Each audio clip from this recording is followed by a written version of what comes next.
Good morning students, welcome to your English class.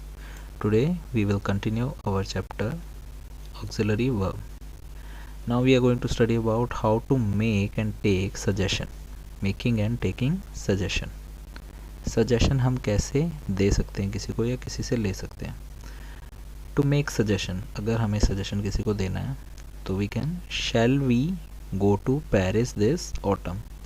इस autumn में हमें पेरिस जाना चाहिए. क्या हम पेरिस जा सकते हैं इस ऑटम? सवाल की तरह, ठीक है, बट एक सजेशन है. Why don't we go to Paris this autumn? क्यों ना हम पेरिस जाएं इस ऑटम? ठीक है, ये भी एक तरीके से हम सजेशन दे रहे हैं. Now how about going to Paris this autumn? कैसा लगेगा अगर हम पेरिस जाएं इस ऑटम? तो this is also an example. We could go to Paris this autumn. हम इस ऑटम पेरिस जा सकते हैं. तो ये भी एक तरीके से सजेशन हुआ. ओके, तो ये कुछ तरीके हैं हमारे सजेशन लगा के हम क्वेश्चंस की तरह या हम उसे सजेस्ट कर सकते हैं. We could, how about, why don't we, shall we, इस तरह. ठीक है, तो ये क्या हो गए सजेशन देने के तरीके. Now let's do the exercise. Complete the sentences with the correct form of the verb given in the bracket. हमें verb, ये जो ब्रैकेट में हमें verb दे रखे हैं इन्हें करेक्ट फॉर्म में लिखना है कि वो कौन से टेंस में आ रहा है. ठीक है, first one is Fahad. Fahad का डायलॉग है इट्स रेनिंग सो हार्ड. बारिश हो रही है बाहर. ठीक है, अभी भी हो रही है. Raining. Continue. What about dash in for dinner today instead of going out? तो बारिश हो रही है तो हमें रुकना चाहिए. तो स्टे का क्या आ जाएगा? स्टेइंग. STAYING. अभी रहना पड़ेगा. तो आप क्या लिखोगे? What about staying in for dinner today instead of going out? क्यों ना हम यहीं रुक जाएं बाहर जाने के बजाय, क्योंकि बाहर तो बारिश हो रही है तो हमें रुकना चाहिए. रुक कब रहे हैं? अभी रुक रहे हैं. तो ये कंटिन्यूस होगा. और जब भी कंटिन्यूस की बात आती है तो वर्ब के साथ ING आता है. तो हम क्या लिखेंगे स्टे का? Staying. Okay. Deepti, yes that's a good idea. Deepti ने कहा बहुत अच्छा आइडिया है. Shall we order some sandwiches from sandwich factory? तो उसने क्या कहा? हमें ऑर्डर करना चाहिए क्या? Sandwich from sandwich factory. Suggestion दिया है दीप्ति ने कि क्या हम सैंडविच फैक्ट्री से सैंडविच ऑर्डर कर सकते हैं. तो यहाँ ऑर्डर का ऑर्डर ही रहेगा. ठीक है. Fahad, we shall also make some noodles at home.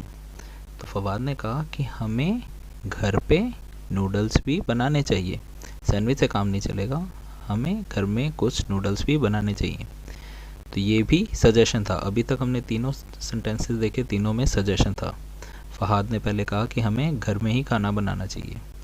Deepti ने कहा हमें ऑर्डर करके सैंडविच मंगा लेना चाहिए. फहाद ने कहा कि हमें घर में नूडल्स भी बनाने चाहिए. तो ये सब क्या है? सजेशंस. नेक्स्ट देखते हैं. Deepti, that's right.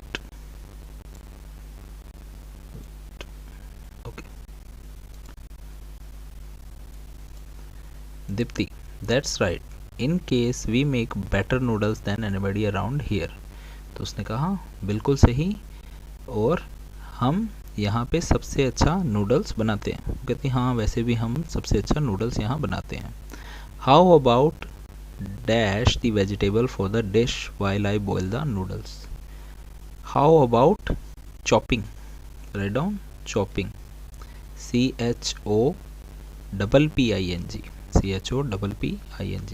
How about chopping the vegetables for the dish while I boil the noodles?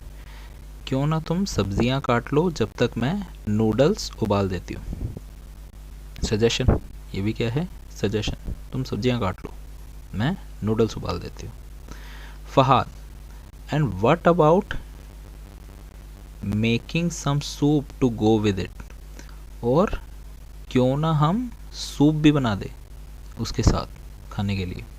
Making, MAKING, making. तो ये भी सजेशन है कि क्यों ना हम नूडल्स के साथ सूप भी बना दे, है ना। Deepti, why don't we also stir fry some chicken as a side dish. तो कहते क्यों ना हम चिकन भी फ्राई कर लें, स्टीयर करके फ्राई कर लें, ताकि उसे हम साइड डिश की तरह, एक्स्ट्रा स्नैक्स की तरह खा सकें।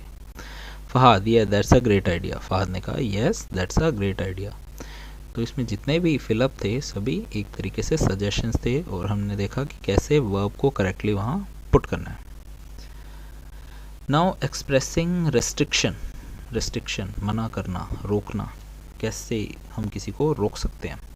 नॉट लगा के, सजेशन के साथ नॉट लगा दो, है ना। To express restriction for something on somebody, you must not, example, you must not go near fire. तुम्हें आग के पास नहीं जाना चाहिए। मस्ट मतलब कंपल्सरी, बिल्कुल नहीं जाना चाहिए। We can't go in such shabby clothes, हम ऐसे गंदे कपड़ों में बाहर नहीं जा सकते, मतलब जा नहीं सकते, बाहर की बात नहीं है, हम जा नहीं सकते। You aren't allowed to talk inside the library, तुम्हें लाइब्रेरी के अंदर बात नहीं करनी चाहिए, ठीक है। तो ये क्या थे, कुछ रेस्ट्रिक्शंस थे। Now let's see, tick the correct sentence for the incorrect ones, identify the extra word and write in the space given. हमें देखना है कि कौन सा सेंटेंस सही है और कौन सा गलत है, और गलत है तो उसमें कौन सा वर्ड एक्स्ट्रा आ रहा है। First one, I have to go to work early tomorrow, मुझे कल जल्दी काम पे जाना है। This sentence is correct, this sentence is correct. You don't have got to go out in the rain without an umbrella, you will get drenched. You don't have got to go out, आप लिख सकते हो you don't have to, you don't have got। तो यहाँ गलत है ये sentence, और गलत वर्ड क्या है, got। आपको got नहीं लिखना है। सेंटेंस क्या होगा, you don't have to go out in the rain without an umbrella, तुम्हें बारिश में बाहर बिना अम्ब्रेला के नहीं जाना चाहिए, तुम भीग जाओगे। यहाँ लिखो करेक्ट मतलब रॉन्ग, या आप क्रॉस लगा सकते हो, and then write got, GOT, got. Are we allowed come in here at this hour, क्या हम इस टाइम अंदर आ सकते हैं। ये बिल्कुल सही सेंटेंस है। You don't need to worry about what you will wear for the party on tomorrow, I have got something for you। तो ये सेंटेंस भी करेक्ट है, ये सेंटेंस भी करेक्ट है।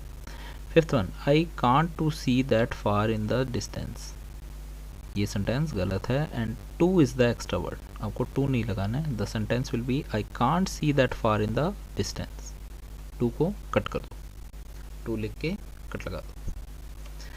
सो this were some of the auxiliary verbs we have studied and some of the exercise. आप इसे दोबारा रीड कीजिए, go through it again so you will understand it well. We will continue the chapter in the next video. Thank you and have a nice day.